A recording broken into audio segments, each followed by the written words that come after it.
Hello, Cowboys fans. Welcome back to the channel. And today, as always, we have a ton of exciting updates to dive into. Make sure to stick around because even though the draft has wrapped up, this is only the beginning. It is a great time to revisit the Dallas Cowboys, a team that never fails to keep the football world buzzing with anticipation and debate. Today, we are breaking down the team's recent draft picks, analyzing the decisions made, and imagining what could have been done differently if we had the responsibility of steering the ship ourselves. Get ready because plenty more content about America's team is on the way, and staying up to date is crucial with all the future developments bound to come. As is tradition every year, all 32 NFL teams received grades based on their draft performances. Unsurprisingly, only one team managed to earn an A+ grade, the Cleveland Browns, mainly due to their brilliant selection of Shedeur. Now shifting focus back to our Cowboys, when evaluating the roster before the draft, it was clear that several primary needs had to be addressed. Running back, wide receiver, and cornerback were identified as critical areas requiring reinforcement. This year, the Cowboys' draft grade ended up being slightly higher than last year's, which, given the circumstances, was a bit of a positive sign.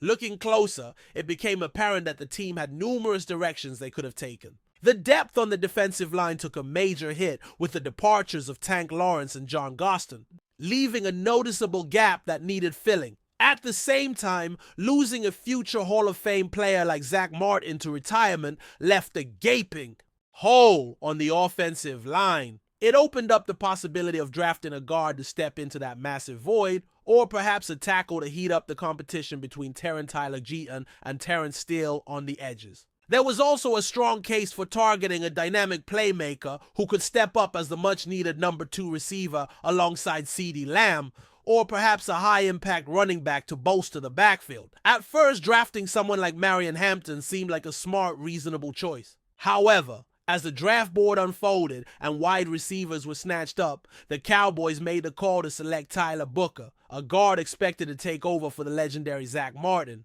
Soon, we'll dig deeper into Tyler Booker and his fit with the team.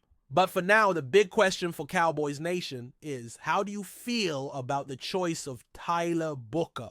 Are you on board with the pick? This is going to be a central topic in today's conversation, so feel free to share your thoughts and feelings, no matter if you agree or disagree. Booker was a more low-key selection, a safer, less flashy move, and it sparked plenty of debate. Even though it's been some time since the draft, the discussion around Tyler Booker's selection remains one of the hottest topics among Cowboys fans. Personally, my feelings about the pick were a bit mixed. It wasn't exactly the move I would have made at that spot. There was a lot of buzz during the draft about the Cowboys having their sights set on Ted Rowan McMillan, but things didn't pan out the way they had hoped. It brings up a crucial question. Is picking a guard at 12th overall really the best value move? Mel had a pretty clear take on this, saying, "Look, I like Booker as a player. He's my highest graded guard, but I'm not thrilled with taking him that high. And honestly, I get where he's coming from." On the first night of the draft, I pointed out that I would have preferred if the Cowboys traded down to pick up additional assets, which could have filled multiple holes on a roster. That is, let's face it, in need of more depth and talent. Maybe the offers just weren't good enough. Reports suggest that the trade packages, particularly from the Texans, didn't bring enough value to justify moving back. So maybe the front office felt they had to stick and pick. The bigger concern for me wasn't so much ignoring a position of need, which has been a theme across the league this year, but rather the feeling that Tyler Booker might not have been the best player available at that moment. That is a serious factor to weigh. This whole scenario reflects what might be considered a misstep in off-season planning, especially given how crucial it was to find a legitimate number 2 wide receiver to complement CeeDee Lamb. While the offseason isn't officially over and there's still time to address needs, it's hard not to wonder what could have been. Would Cowboys fans have been happier if the team had selected Matthew Golden? I had Golden rated higher than Booker on my draft board. Yet it's important to recognize that Dallas stuck to their draft plan. They resisted the temptation to reach for positional need, which historically has led to disastrous results. They trusted their evaluations and did not force a fit, which deserves some respect even if it doesn't feel like the most exciting move at the moment. Thinking back, Matthew Golden was a popular name among fans and analysts alike, a receiver who seemed ready to make an immediate impact. The Cowboys' decision not to go that route shows they were committed to the board they had built. You can argue with the rankings, but you have to admire the discipline. Now, which pick from the Cowboys draft class was your favorite? Let us know in the comments, because I'm genuinely curious about which selection resonated with the fan base this year. For me personally, Day 2 of the draft was where Dallas really hit their stride. It was all about value. They stayed away from players with serious medical red flags, off-the-field concerns, or non-priority positions like tight end and quarterback early on. I absolutely love the selections of Rashad Donovan, Ezra, and Savone Rebel Jr., those two.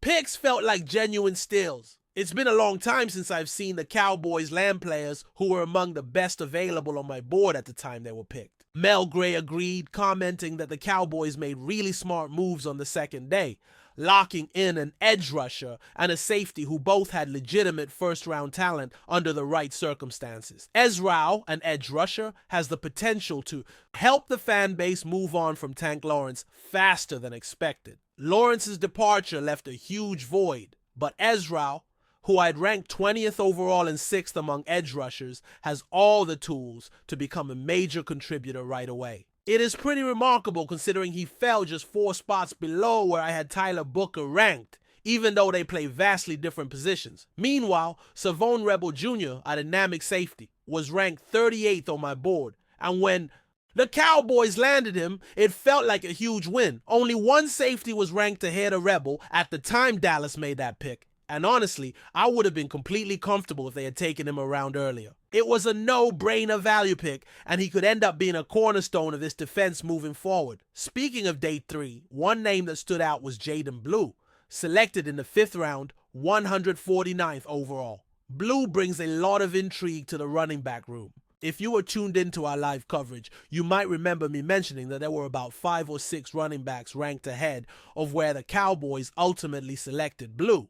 That said, Blue was still among that top group, and his selection reflects the team's desire to inject some explosiveness into the backfield. It is worth noting that Dallas did not trade up to grab him, instead maneuvering to select a defensive lineman just a couple of picks later.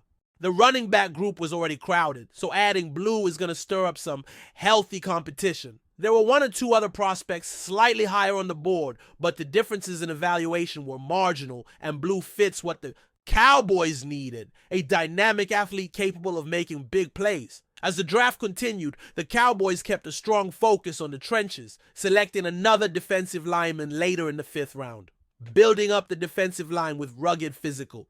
Players seemed to be a clear priority. Players like Jay Toya, although rated slightly lower than others, still fit the mold of tough, reliable contributors. Toya, who weighed in around 272 pounds, was graded as a 6th round talent, but ended up being selected a bit earlier. Whether you call him a 5th or 6th round pick doesn't really change what matters. He's a solid football player. There's a bit of a logjam on the defensive front now, with players like Phil Maffa competing for spots. But overall, it's not a bad problem to have. Maffa, by the way, received a 7th round grade, which lined up pretty accurately with his draft position. It is interesting to note that a lot of the late round picks, including Toya, fell into that C+ to B range of evaluations. Not earth-shattering, but solid. The overall grade for the Cowboys draft class hovered between a B and a B+. Some argued that if the team had managed to snag Ted Rowe and McMillan in the 1st round, it might have pushed the grade up to an A, but things just didn't fall that way. There's more to discuss about what could have been, including alternative picks and hypothetical scenarios, but before we get into all that, I want to know your take. How would you grade the Cowboys 2025 draft class? Would you give them an A, B, C, D, or even an F?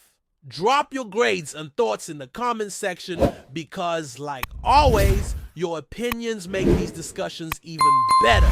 But before we continue, don't forget to subscribe to our channel and give this video a like. Your support helps us keep bringing you the latest updates on the Dallas Cowboys. Feel free to share your thoughts on the news in the comments as well.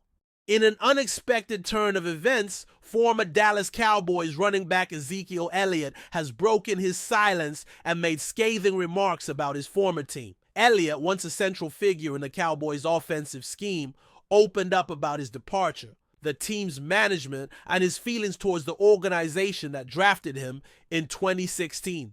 The comments have stirred up a wave of reactions from fans, analysts, and current players alike. Elliott's journey with the Cowboys was nothing short of impressive. He was selected by Dallas as the 4th overall pick in the 2016 NFL Draft. And in his early years, he quickly became one of the league's most dominant running backs. His powerful running style, coupled with his ability to break tackles, made him the focal point of the Cowboys' offense. For several seasons, he led the NFL in rushing yards, establishing himself as one of the premier players in the league. However, after a series of disappointing seasons and a decline in his performance in recent years, the Cowboys decided to part ways with Elliott, releasing him in March 2023. The decision was seen by many as a turning point for both the team and the player, as Dallas shifted its focus to younger talents like Tony Pollard. Now, in a candid interview, Elliott has voiced his frustration with how the Cowboys handled his departure.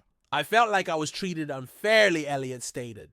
"I gave everything to that organization, and I just felt like when it was time for me to leave, they didn't have my back. The way they handled everything, it wasn't right.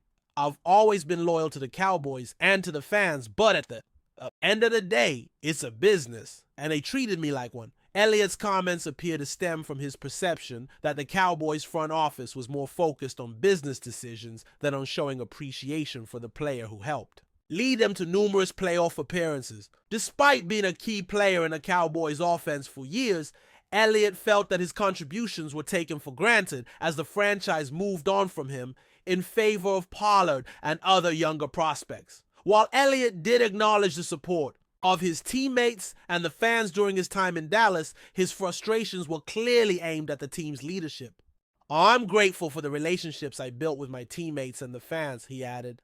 "But when it comes to the people running the show, it's just disappointing. I deserved better than the way things ended." As expected, Elliott's comments have sparked a wave of debate in the media and across social platforms. Some fans have expressed sympathy for the former star running back, recognizing his past achievements and understanding his frustration. Others, however, have defended the Cowboys' decision, arguing that the team needed to move on from a player who was no longer the focal point of their offense. Now, with Elliott finding a new home with the New England Patriots, it seems that his time with the Cowboys is firmly in the past. His remarks, however, have left a lasting impact, and the fallout from his criticism of the Cowboys' management is sure to be a topic of conversation for the foreseeable future. For now, Elliott is focused on his future with the Patriots, hoping to prove that he still has plenty of gas left in the tank. However, the shadow of his tumultuous departure from Dallas will likely follow him for some time to come. That's it for this update. If you enjoyed the video and want to keep receiving exclusive news about the Dallas Cowboys, please subscribe to our channel and give this video a like. We always look forward to your comments and opinions. See you in the next video.